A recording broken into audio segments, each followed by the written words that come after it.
so fast as said a whiting to a snail. There's a porpoise close behind us, and he's treading on my tail. See how we Hey everyone, welcome back to Wonderland Wednesday. This week I am reviewing the 1999 version of Alice in Wonderland. This version of the story is probably my absolute favorite version. I really like the Disney version too, which most people probably call their favorite version.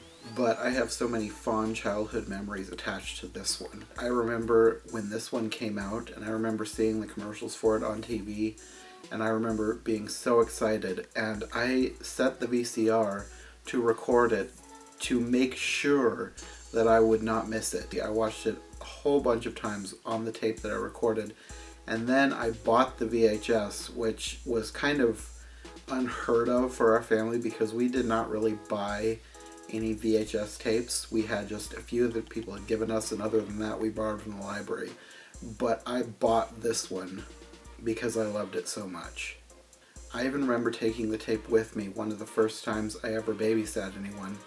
I took it along to our pastor's house when I babysat their son, who was probably a toddler, like somewhere between 2 and 4 at the time. And I remember he really liked it. I think he even was telling his parents about it afterwards. He sat through the whole thing, and for a toddler to sit through a movie that is well over 2 hours, that's kind of unheard of. So if it captured a little kid's attention that much, you know there has to be something special about it.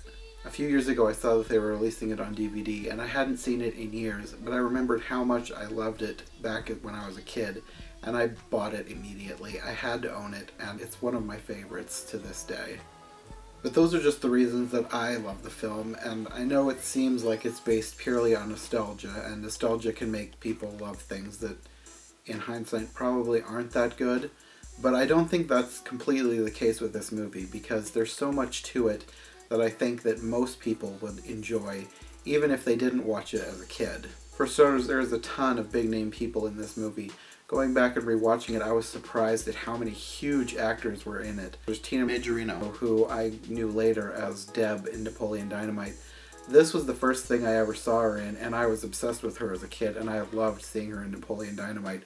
So I really liked going back and seeing her again as Alice. In addition to her, there's Miranda Richardson, who played the Queen of Hearts, Martin Short, who played the Mad Hatter, and then one of the probably weirdest casting choices, but also, in my opinion, one of the best, was Whoopi Goldberg as the Cheshire Cat. It's such a weird choice, but I loved it. And she did great, and she's one of my favorite parts of the movie. And those are just the beginning. There's so many huge actors in this movie. Gene Wilder, Christopher Lloyd, Pete Postlethwaite, Ben Kingsley, Peter Ustinov, Liz Smith. And that's just scratching the surface. There's so many people in this movie that it becomes really fun to watch and see who's going to pop up next in whatever little bit role they have for them. Most of the people in the movie aren't there for very long. There's not many people who have much more than like a 10-minute scene, but there's so many of them that it's just so much fun to watch and see who's there.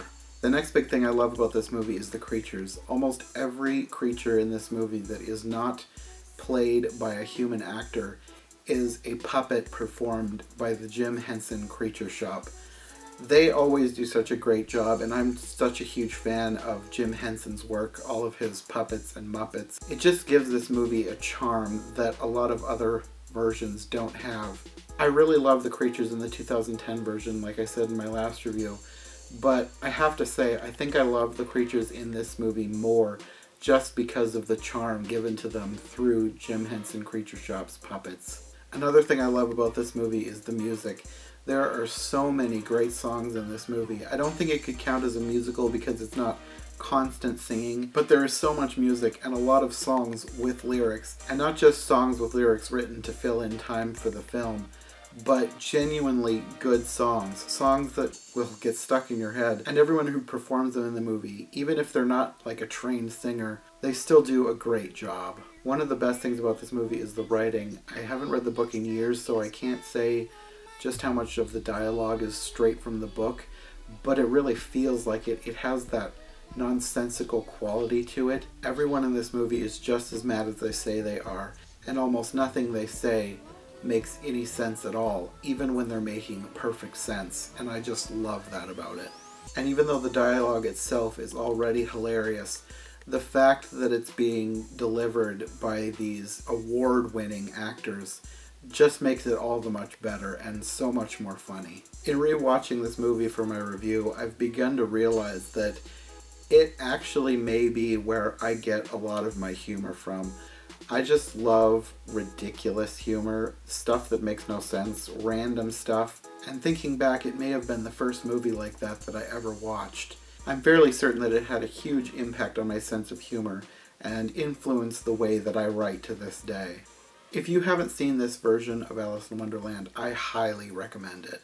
It's so funny and so creative. I've never seen another version like it. And that may change as I go through this series and watch new versions each week, but I highly doubt that there's going to be one that's going to supplant this one as my absolute favorite version.